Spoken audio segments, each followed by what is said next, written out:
ზაფხული ახლოვდება და მინდა გაგიზიაროთ ჩემი ოჯახის საყვარელი კერძი.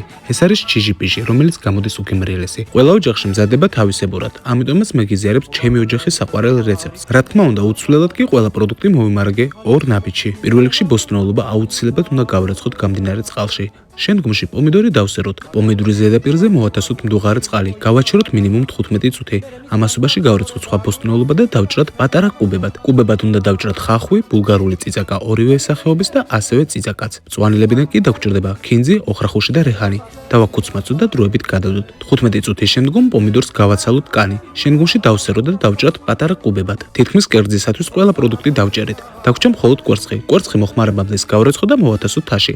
დავუმატოთ კვერცხს მარილი და ყველაფერი ავთქვიფოთ ჩანგრის დახმარებით, სანამ არ გაერთიანდება კვერცხი. კერძისათვის უკვე ყველაფერი მზადა გვაქვს. შეგვიძლია დავიწყოთ კერძის მომზადება.